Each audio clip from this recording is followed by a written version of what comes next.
mi video explicativo y yo tomé un pedazo de la célula y aquí tengo el cloroplasto, aquí tengo la mitocondria y voy a empezar con la fotosíntesis. La fotosíntesis se divide en dos, los procesos lumínicos y los procesos oscuros. Las reacciones lumínicas ocurren en los tilacoides, que son estos sacos donde la energía lumínica se va a transformar en energía química. La energía del sol, como luz y agua, entra y pasa por dos fotosistemas, fotosistema 2 y el fotosistema 2 y el fotosistema 1. El fotosistema 2, estos sacos de clorofila verdes pasan al centro de reacción y estos rompen los fotones donde pasan dos electrones por el resto del transporte. Entonces el cloroplasto, para remendar esos dos electrones que perdió, rompe la molécula de agua que también entró en dos oxígenos. Y bueno, continuando con los electrones, estos pasan por diferentes moléculas transportadoras, proteínas transportadoras como la plastiquina y la plasticionina, hasta llegar al fotosistema 1, donde vuelve a dar otro ciclo y finalmente pasa a la enzima reductasa, donde convierte el NADP en NADPH. Y los protones también se abre el complejo citocrómico, donde los protones regulan su gradiente. Y bueno, luego pasamos a las reacciones oscuras que pasan en los estromas, que es esta parte como las callecitas de los cloroplastos, y aquí ocurren las reacciones oscuras. Y bueno, aquí la molécula RUP, que viene del CO2 del aire, se mezcla con moléculas y obtiene como resultado tres carbonos, un grupo de moléculas con 3 carbonos cada una, que se conocen como 3-PGA. Estas se mezclan con moléculas de hidrógenos y fosfatos, lo que da como resultado, al sintetizarse, moléculas de G3P, 12 moléculas en total de 3 carbonos y un fósforo cada una. Es decir, estas de aquí, 12 moléculas. Pero los cloroplastos, para poder hacer estas reacciones, necesitan que de estas 12, dos salgan.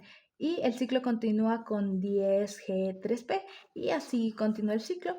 Y como resultado de toda la fotosíntesis se da la glucosa y el oxígeno, que también son un enlace directo para iniciar la respiración celular.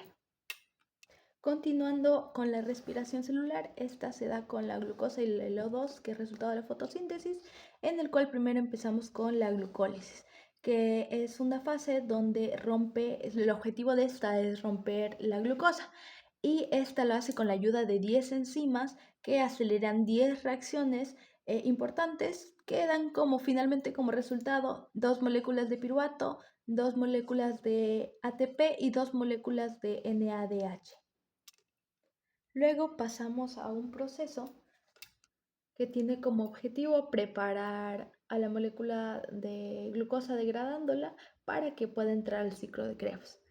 En este proceso, que ocurre en la matriz mitocondrial, el piruvato se oxida formando CO2, que luego va a salir del proceso y que forma finalmente la enzima CoA o el acetil-CoA.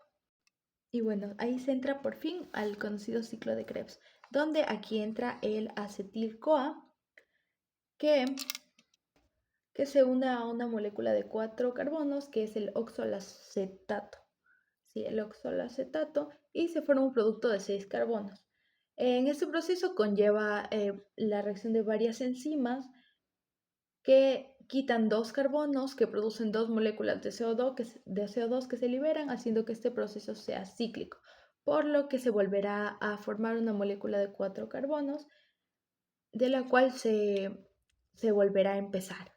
Y bueno, los resultados de este proceso son 2 moléculas de ATP, que están acá, 3 moléculas de NADH y una molécula cargada de FADH2. Finalmente pasamos a la fosforilación oxidativa, que ocurre en la membrana mitocondrial interna, esta partecita de aquí, donde existen estos complejos de proteínas que forman la cadena de transportes de electrones, donde los electrones que vienen de fases anteriores pasan por estas series de proteínas, donde al salir se vuelven más estables y en el proceso liberan energía. Esta energía hace que los protones puedan llegar a la matriz mitocondrial y pasando por medio de la ATP sintasa, y también hace que haya un equilibrio entre pasar de una concentración alta y baja, todo a través de la ATP sintasa, por lo que esta gira y se activa, lo que genera al final 32 a 34 ATPs. Y finalmente, contando todas las fases de la respiración celular, por cada molécula de glucosa se da de 34 a 38 moléculas de ATP. Y así es como ocurre finalmente todo el proceso entre la fotosíntesis, que da glucosa y oxígeno, que sirve directamente para poder hacer la respiración celular y obtener ATP, que es la energía del cuerpo.